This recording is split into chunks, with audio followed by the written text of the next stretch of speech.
ಒಂದು ಸಮುದಾಯಗಳಿಗೆ ಮಾಡ್ತಾ ಇರುವಂತಹ ಅನ್ಯಾಯಗಳ ಬಗ್ಗೆ ಸಾಕಷ್ಟು ನಮ್ಮ ನಾಯಕರು ಮಾತಾಡಿದ್ದಾರೆ. ಸವಿಸ್ತಾರವಾಗಿ ನಮ್ಮ ಮಾಜಿ ಉಪಮುಖ್ಯಮಂತ್ರಿಗಳು ಮಾತಾಡಿದ್ದಾರೆ. ನಾನು ಇವತ್ತು ರಾಜ್ಯದ ಸಿದ್ದರಾಮಯ್ಯನವರು ಅಹಿಂದ ದಲಿತರ ಹೆಸರ ಮೇಲೆ ಅಧಿಕಾರಕ್ಕೆ ಬಂದು ಆ ವರ್ಗಕ್ಕೆ ಅನ್ಯಾಯ ಮಾಡ್ತಾ ಇದ್ದಾರೆ. ಆದರೆ ನಮ್ಮ ಜಿಲ್ಲೆಯ ಇಬ್ಬರು ಸಚಿವರು, ಸನ್ಮಾನ್ಯ ಈಶ್ವರ್ ಖಂಡ್ರೆ ಅವರು, ಸನ್ಮಾನ್ಯ ರಹೀಂ ಖಾನ್ ಅವರು, ಆ ಸಿದ್ದರಾಮಯ್ಯನವ್ರಿಗಿಂತ ಹೆಚ್ಚಿಗೆ ಅನ್ಯಾಯ ಬೀದರ್ ಜಿಲ್ಲೆಯಲ್ಲಿ ಮಾಡ್ತಾ ಇದ್ದಾರೆ. ಇವತ್ತೊಬ್ಬ ದಲಿತ ಯುವಕ ತನ್ನ ಹೊಟ್ಟೆ ಪಾಡಿಗಾಗಿ ಒಂದು ಎಟಿಎಂ ನಲ್ಲಿ ಹಣ ಭರ್ತಿ ಮಾಡುವಂತಹ ಒಂದು ಸಿಎಂಎಸ್ ಅನ್ನುವಂಥ ಕಂಪನಿಯಲ್ಲಿ ಕೆಲಸ ಮಾಡ್ತಾ ಇರುವಂತಹ ಇಬ್ಬರು ಯುವಕರು, ತಮ್ಮ ಕುಟುಂಬ ನಡೆಸ್ತಾ ಇದ್ದಂತಹ ಯುವಕರು ಹಾಡು ಹೇಳುವಂತಹ ದರೋಡೆಯಲ್ಲಿ ಒಬ್ಬ ದಲಿತ ಯುವಕ ಪ್ರಾಣ ಕೊಟ್ಟನು. ಇನ್ನೊಬ್ಬ ಯುವಕ ಅವನ ದೇಹದಿಂದ ಗೋಲಿ ಹೊರಗಡೆ ಬಂದು ಜೀವನ ಮರಣ ಮಧ್ಯೆ ಹೋರಾಟ ಮಾಡ್ತಾ ಇದ್ದಾನೆ. ಈ ಇಬ್ಬರು ಸಚಿವರಿಗೆ ಕಿಂಚಿತ್ತು ಕಾಳಜಿ ಅವ್ರ ಬಗ್ಗೆ ಇಲ್ಲ. ಇವತ್ತು ಯಾವ ಹುಡುಗ ಜೀವನ ಮರಣ ಮಧ್ಯೆ ಹೋರಾಟ ಮಾಡ್ತಾ ಇದ್ದಾನೆ, ಅವ್ರ ಮನೆಯಲ್ಲಿ ಒಬ್ಬ ಅಂಗವಿಕಲ ತಂಗಿ ಇದ್ದಾಳು. ಅವ್ರ ಮನೆ ಹೋಗಿದ್ದೀವಿ, ಅಲ್ಲಿ ಹೋದ್ರೆ ಕಣ್ಣೀರು ಬರ್ತದೆ.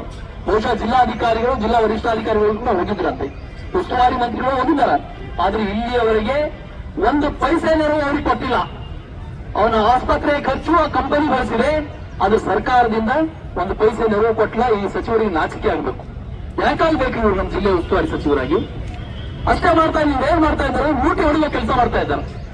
ಇವತ್ತ ಹುಮನಾಬಾದ್ ಪುರಸಭೆ, ಚುಡುಗುಪ್ಪ ಪುರಸಭೆ, ಬಸವ ಕಲ್ಯಾಣ ಪುರಸಭೆ, ಹಳಿಕಲ್ ಪುರಸಭೆ, ಔರಾದ್ ಪಟ್ಟಣ ಪಂಚಾಯತ್, ಇಲ್ಲೆಲ್ಲ ಅಲಾಟ್ ಆಗಿದ್ದಂತ ಸರ್ಕಾರದಿಂದ ಅನುದಾನ ಬಂದಿತ್ತು. ಎಸ್ಎಫ್ಸಿ ಫಂಡ್ ಅಂದ್ರೆ ಆ ಎಸ್ಎಫ್ಸಿ ಫಂಡ್ ಹಣವನ್ನು ತಂದು ಇವತ್ತು ಕೇವಲ ಬೀದರ್ ನಗರಸಭೆ ಮತ್ತು ಭಾಲ್ಕಿ ಪುರಸಭೆಗೆ ಅಲಾಟ್ಮೆಂಟ್ ಮಾಡ್ಕೊಂಡಿದ್ದಾರೆ. ಹೋಗ್ಲಿ, ಆ ವರ್ಗಾವಣೆ ಮಾಡಿ ಅದನ್ನಾದರೂ ಟೆಂಡರ್ ನಿಯಮದ ಪ್ರಕಾರ ಕರೀತಾ ಇಲ್ಲ. ಉದಾಹರಣೆಗೆ ಬೀದರ್ನಲ್ಲಿ ಒಂದು ಮುಖ್ಯಮಂತ್ರಿಗಳ ವಿಶೇಷ ಪರಿಹಾರ ನಿಧಿಯಲ್ಲಿ 50 ಕೋಟಿ, ಎಸ್ಎಫ್ಸಿ ಫಂಡ್ 25 ಕೋಟಿ, ಆ ರಹೀಂ ಖಾನ್ ಸಹೋದರಿಗೆ ಸಹಾಯ ಆಗಬೇಕಂತ ಹಿಂದೆ ಒಬ್ಬ ಬಶೀರ್ ಖಾನ್ ಅನ್ನುವಂತ ಒಂದು ಕಾಂಟ್ರಾಕ್ಟರ್ ಇದ್ದು ಇವತ್ತು ಲೈಟ್ಗಳು ಅಳವಡಿಸ್ತಾ ಇದ್ದಾರೆ ನಗರದಲ್ಲಿ. ಆ ಬಶೀರ್ ಖಾನ್ ಎಸ್ಸಿಪಿ ಟಿಎಸ್ಪಿ ಅಂದ್ರೆ ದಲಿತ ಗುತ್ತೇದಾರರಿಗೆ ಕೊಡುವಂತ ಹಣವನ್ನು ಕೂಡ ಅವರ ಅಣ್ಣ ತಮ್ಮದವರು ಗುತ್ತೇದಾರಿ ಮಾಡ್ತಾ ಇದ್ದಾರೆ. ಇವತ್ತು ದಲಿತರು ಇದರ ಬಗ್ಗೆ ಗಮನಿಸಬೇಕು. ಇನ್ನು ಮುಂದೆ ಇನ್ನೊಬ್ಬ ಗುತ್ತೇದಾರ ತಯಾರು ಮಾಡ್ಯಾರ ಸಲ್ಮಾನ್ ಖಾನ್ ಅಂತ. ಆ 50 ಕೋಟಿ 25 ಕೋಟಿ ಎರಡನ್ನೂ ಒಂದೇ ಟೆಂಡರ್ ಮಾಡಿದ್ದಾರೆ. ಈ ಪತ್ರಿಕಾಗೋಷ್ಠಿಯಲ್ಲಿ ಒಂದು ವಿವರವಾದಂತ ಮಾಹಿತಿಯನ್ನು ಕೊಡೋರಿದ್ದೀವಿ. ಅದಕ್ಕೆ ಇವ್ರು ಏನ್ ಮಾಡ್ತಾ ಇದ್ದಾರೋ, ದಲಿತರ ಹಣವನ್ನು ಕೂಡ ಲೂಟಿ ಹೊಡೆಯುವಂತ ಕೆಲಸ ನಮ್ಮ ಜಿಲ್ಲೆಯ ಸಚಿವರು ಮಾಡ್ತಾ ಇದ್ದಾರೆ. ಇವತ್ತು ಸಚಿನ್ ಪಂಚ ಆತ್ಮಹತ್ಯೆ ಕೇಸು ಹಳ್ಳ ಹಿಡಿದೋಗಿದೆ. ಇವತ್ತ ದರೋಡೆ ಹಾಡು ಹಗಲೇ ಜಿಲ್ಲಾಧಿಕಾರಿಗಳ ಕಚೇರಿ ಕೋರ್ಟ್ ಮುಂದೆ ಕೇಂದ್ರ ಭಾಗದಲ್ಲಿ, ಬೀದರ್ ನಗರದ ಹೃದಯ ಭಾಗದಲ್ಲಿ ಮುಂಜಾನೆ 10:30-11 ಗಂಟೆಗೆ ಆಗಿದ್ದಂತಹ ದರೋಡೆ ಪ್ರಕರಣದಲ್ಲಿ 2 ತಿಂಗಳು ಗತಿಸಿದರೂ ಕೂಡ ಇವತ್ತು ಅವರ ಹೆಜ್ಜೆ ಗುರುತು ಕೂಡ ಸಿಗ್ತಾ ಇಲ್ಲ. ನಾವು ಈಗಾಗಲೇ ಹಿಂದೆ ಕೂಡ ನಾವು ಹೇಳಿ ಒತ್ತಾಯ ಮಾಡಿದ್ದೀವಿ. ಇದರಲ್ಲಿ ರಾಜ್ಯ ಸರ್ಕಾರ, ಜಿಲ್ಲಾಡಳಿತ ಮತ್ತು ಪೊಲೀಸ್ ವ್ಯವಸ್ಥೆ ಸಂಪೂರ್ಣ ವಿಫಲ ಆಗಿದೆ. ಹಿಂದೆ ನಾವು ಕೇವಲ ಈಶ್ವರ್ ಖಂಡ್ರೆ ಅವರು ರಾಜೀನಾಮೆ ಕೇಳಿದ್ವಿ. ಇವತ್ತು ಪರಮೇಶ್ವರ್ ಕೂಡ ಈ ಪ್ರಕರಣದ ಹೊಣೆ ಹೊತ್ತು ರಾಜೀನಾಮೆ ಕೊಡಬೇಕು. ಬರುವಂತಹ ದಿನದಲ್ಲಿ ನಮ್ಮ ಶಾಸಕರು ಕೂಡ ಸದನದಲ್ಲಿ ಕೂಡ ಈ ಬಗ್ಗೆ ಹೋರಾಟ ಮಾಡೋರಿದ್ದಾರೆ. ಈ ಜಿಲ್ಲೆಯಲ್ಲಿ ಪೊಲೀಸ್ ವ್ಯವಸ್ಥೆ ಇಲ್ಲೇ ಇಲ್ಲ ಅನ್ನೋ ರೀತಿಯಲ್ಲಿ ಆಗಿದೆ. ಇವತ್ತು ಪೊಲೀಸರು ಏನ್ ಮಾಡ್ತಾ ಇದ್ದಾರೆ, ಹೆಲ್ಮೆಟ್ ಮಾರಾಟ ಮಾಡ್ತಾ ಇದ್ದಾರೆ. ನೋಡ್ತಾ ಇದ್ವಿ ನಾವು, ಅಲ್ಲಲ್ಲಿ ಎಲ್ಲರನ್ನು ತಡೆದು ಹೆಲ್ಮೆಟ್ ಮಾರುವಂತ ಕೆಲಸ ಇವತ್ತು ಪೊಲೀಸರಿಂದ ನಡೀತಾ ಇದೆ.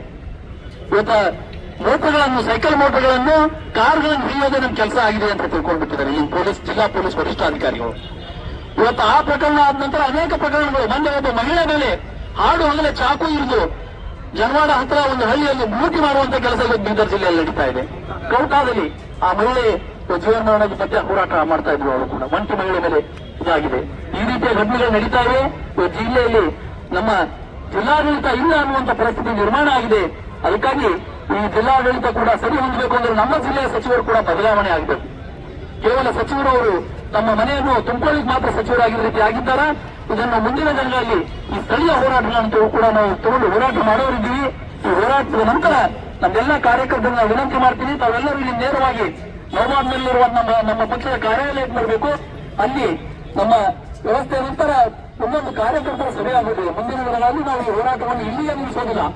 ಇವತ್ತು ಅವತ್ತವರೆಗೆ ದಲಿತ ಕೇದಿಗಳಿಗೆ ಹೋರಾಟ ಹೋಗಬೇಕು. ಅಲ್ಲಿ ನಮ್ಮ ಕಾರ್ಯಕರ್ತರು ಮನೆ ಮನೆಗೆ ಹೋಗಿ ಈ ಸರ್ಕಾರ ಮಾಡ್ತಿರುವಂತಹ ಅನ್ಯಾಯವನ್ನು ಜನರಿಗೆ ತಿಳಿಸುವಂತ ಕೆಲಸ ಮಾಡೋರಿದ್ದೀವಿ. ಅದಕ್ಕಾಗಿ ನಮ್ಮೆಲ್ಲಾ ಕಾರ್ಯಕರ್ತರಲ್ಲಿ ಬರಬೇಕು ಅಂತ ವಿನಂತಿಯನ್ನು ಮಾಡ್ತಾ, ಸೇರಿದಂತ ಎಲ್ಲರಿಗೂ ಧನ್ಯವಾದ ತಿಳಿಸ್ತಾ, ಮಾಧ್ಯಮದ ಮಿತ್ರರಿಗೂ ಕೂಡ ಧನ್ಯವಾದ ತಿಳಿಸಿ ನನ್ನ ಮಾತಿಗೆ ವಿರಾಮ